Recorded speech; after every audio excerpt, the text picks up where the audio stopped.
Hello students. इससे पहले जो वीडियो आपको मिली थी उसमें हमने सिंथेटिक फाइबर्स यानी कि आर्टिफिशियल फाइबर्स के बारे में पढ़ा था। कुछ हमने नेचुरल फाइबर्स के बारे में भी पढ़ा और जो प्रॉपर्टीज़ और कैरेक्टरिस्टिक्स हैं सिंथेटिक फाइबर्स की वो हमने पढ़ी। इस वीडियो में हम प्लास्टिक्स के बारे में पढ़ेंगे। तो प्लास्टिक्स क्या है? जिस तरीके से सिंथेटिक फाइबर यानी कि आर्टिफिशियल फाइबर जो आपके पॉलीमर होते हैं, ठीक वैसे ही प्लास्टिक भी एक पॉलीमर है सिंथेटिक फाइबर की तरह।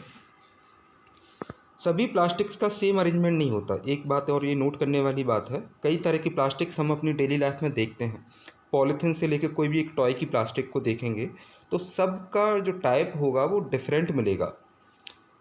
इन some it is formed in linear where in other it is formed cross linked. Linear arrangement कुछ आपका इस तरीके से होता है, जैसे कि यहाँ पर हम इस पार्ट में देख रहे हैं। ए वाले पार्ट में लीनियर अरेंजमेंट आपका 1 बाई 1 वो अरेंज रहता है, जैसे कि एक मोनोमर, दूसरा मोनोमर, तीसरा मोनोमर, चौथा मोनोमर। इस तरीके से कई सारी छोटी छोटी यूनिट्स, जैसे हम मोनोमर्स बोलते हैं। मोनो का मतलब हो गया 1 और मर मीन्स यूनिट। सिंगल यूनिट को मिला मिला के पॉलीमर बनाया जाता है। तो ये पॉलीमर का जो अरेंजमेंट है वो लीनियर अरेंजमेंट है, और कुछ हो सकता है आपका क्रॉस लिंक्ड हो, जैसे कि इस वाले फिगर में है। तो ये जो अरेंजमेंट है, डिफरेंट अरेंजमेंट ही जो प्लास्टिक है उनकी प्रॉपर्टीज़ को डिफरेंट बनाता है। अलग अलग तरह की हमको प्लास्टिक्स देखने को मिलती हैं। तो plastics can be recycled, reused, coloured, melted, rolled into sheets और मेड इनटू वायर्स। यानी कि हम इनको रिसाइकिल कर सकते हैं, रीयूज़ कर सकते हैं, कलर कर सकते हैं। डिफरेंट कलर की प्लास्टिक हमने देखी है। पिघला के नई नई चीज़ें बना सकते हैं, रोल कर सकते हैं, शीट बना सकते हैं, वायर बना सकते हैं। That is why it is find such a variety of uses. इसलिए प्लास्टिक्स के बहुत सारे यूजेस हैं। घर में भले ही आपके बाथ वेयर्स यानी कि बाल्टी मग से लेके आपके टॉयज़ तक के, वो भी जो बनावट है वो प्लास्टिक की है। तो plastic can be divided into 2 main types, जिसके 2 टाइप्स हैं, थर्मोप्लास्टिक्स एंड थर्मोसेटिंग्स। थर्मोप्लास्टिक क्या है? ऐसी प्लास्टिक्स जिनको हम आसानी से बेंड कर सकते हैं, डिफॉर्म कर सकते हैं गर्म करने पर। For example thermoplastics are PVC and polythene. ये जो प्लास्टिक्स आपको दे रखी हैं फिगर में, ये आपकी थर्मोप्लास्टिक्स है। इनको हम गर्म कर सकते हैं, पिघला सकते हैं। It is used in making toys, bottles, combs, containers etc.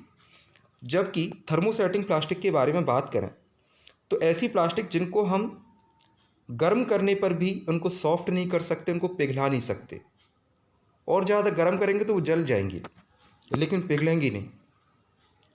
ऐसी थर्मोसेटिंग प्लास्टिक के एग्जाम्पल हैं बाकेलाइट और मेलामाइन। इन प्लास्टिक्स को हम यूज़ करते हैं इलेक्ट्रिक स्विच बनाने में, या इलेक्ट्रिक अप्लायंसेस के जो हैंडल्स होते हैं। आपने देखा होगा जो स्विच में जो प्लास्टिक होती है वो आसानी से मेल्ट नहीं हो सकती, क्योंकि हीटिंग इफेक्ट के कारण, जो करंट का हीटिंग इफेक्ट होता है उससे वो आसानी से पिघल जाएगा। अदरवाइज हम थर्मोप्लास्टिक का उसे बनाएंगे तो थर्मोसेटिंग प्लास्टिक्स की वजह से जो प्लग्स होते हैं या फिर हैंडल्स होते हैं वो पिघलते नहीं हैं। कुकिंग यूटेंसिल्स, किचन में आपने कुकर का जो हैंडल देखा होगा उसकी प्लास्टिक को भी आप ध्यान से देखेंगे तो वो उस प्लास्टिक से डिफरेंट जो आपकी खिलौनों में है। तो ऐसी प्लास्टिक्स को हम थर्मोसेटिंग प्लास्टिक बोलते हैं। तो जो प्रॉपर्टीज़ हैं, कॉमन प्रॉपर्टीज़ जो प्लास्टिक की होती हैं, जिनकी वजह से ज़्यादातर यूज़ किए जाते हैं, वो है प्लास्टिक इज़ नॉन रिएक्टिव, आसानी से रिएक्ट नहीं करता किसी भी अदर सब्सटेंस या केमिकल के साथ। प्लास्टिक हल्की होती है, स्ट्रॉन्ग होती है, ड्यूरेबल भी होती है। Plastic is a poor conductor of heat and electricity. ये 3 मेन कारण हैं जिसकी वजह से प्लास्टिक्स को बहुत ज़्यादा यूज़ किया जाता है। उसके अलावा और कहाँ कहाँ यूज़ होते हैं प्लास्टिक्स के? हेल्थ केयर इंडस्ट्री में सिरिंज वगैरह आपने देखी होंगी, पैकेजिंग ऑफ टैबलेट्स देखा होगा, मेडिकल इंस्ट्रूमेंट्स देखे होंगे। Teflon is a special plastic on which oil and water do not stick. एक टेफ्लॉन प्लास्टिक होती है जिस पर जो वाटर या ऑयल आसानी से चिपकता नहीं है, इसलिए हम उनको यूज़ करते हैं non stick coating on cooking utensils. आपने देखा होगा नॉन स्टिक तवा जो आता है उसके ऊपर कोटिंग की जाती है ब्लैक कलर की, उस पर आसानी से कोई चीज़ चिपकती नहीं है, तो वो भी एक प्लास्टिक का टाइप है।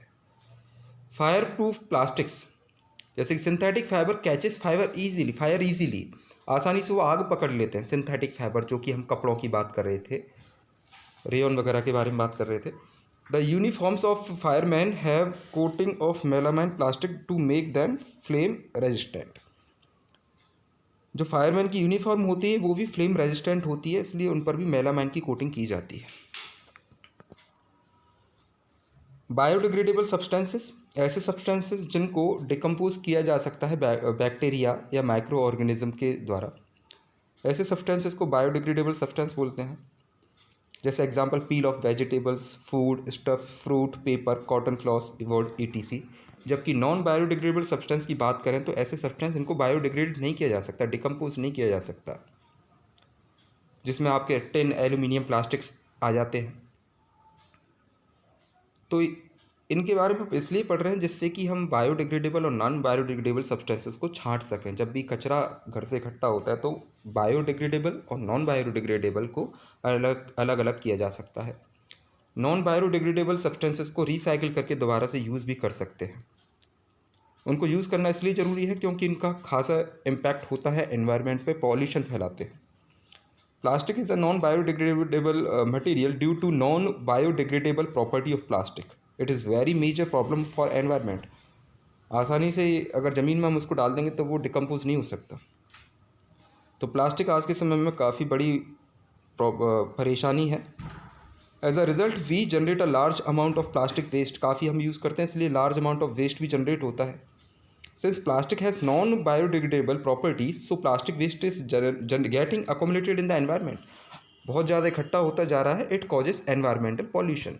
भले ही आप उसको जलाओगे तो भी पॉल्यूशन होगा और ज़मीन में डालोगे तो वो वैसे भी डिकम्पोज नहीं होने वाला। तो प्रिवेंशन ऑफ प्लास्टिक्स, कैसे हम इसको प्लास्टिक से एनवायरनमेंट को बचा सकते हैं। We should avoid the use of plastics things as far as possible. कम से कम यूज़ करें। Do not throw plastic bags in the water bodies और ऑन द रोड। पानी के जो भी वाटर बॉडीज़ होते हैं, तालाब होते हैं, नदियाँ होती हैं, उनमें ना फेंकें, रोड पर ना फेंकें इधर उधर। Biodegradable and non biodegradable waste should be collected separately. उनको अलग अलग सेपरेटली कलेक्ट करना चाहिए और उनको डिस्पोज करना चाहिए अलग अलग तरह पे। तो कौन कौन से प्रिंसिपल हैं एनवायरनमेंट को बचाने के प्लास्टिक से? 3 प्रिंसिपल हैं, reduce, reuse and recycle. Reduce का मतलब है कम से कम यूज़ करना। We should reduce the use of plastic. For example we should use cloth bags for purchasing anything instead of using plastic bags. यानी कि जब बाज़ार जा रहे हैं तो कपड़े का थैला लेके जाए, वहाँ से दुकानदार से कभी प्लास्टिक का थैला ना मांगें, क्योंकि वो अल्टीमेटली आपके घर में आएगा, घर से फिर वो कचरे में जाना है और कचरा फिर आसानी से डिकम्पोज होगा नहीं वो। Reuse, we should reuse some plastic things and containers in our homes and offices. यानी कि जो बॉटल्स होती हैं, आपने पानी की जो बॉटल देखी होंगी, उसको हम दोबारा से यूज़ कर सकते हैं किचन में या फिर कहीं पे भी ट्रैवलिंग में पानी दोबारा भरने के लिए हम उनको यूज़ कर सकते हैं। इसको हम बोलते हैं रीयूज़, दोबारा से यूज़ करना। और रिसाइकिल का मतलब होता है उनको दोबारा से तोड़ मरोड़ के पिघला के थर्मोप्लास्टिक्स को दूसरा आइटम बना देना। So items made of thermoplastic should be send to recycling industry. For example toys, buckets, mugs वो बनाए जाते हैं, उनसे रिसाइकिल होके आते हैं। तो आज की वीडियो में सिर्फ इतना ही था। चैप्टर आपका फिनिश है। Thank you.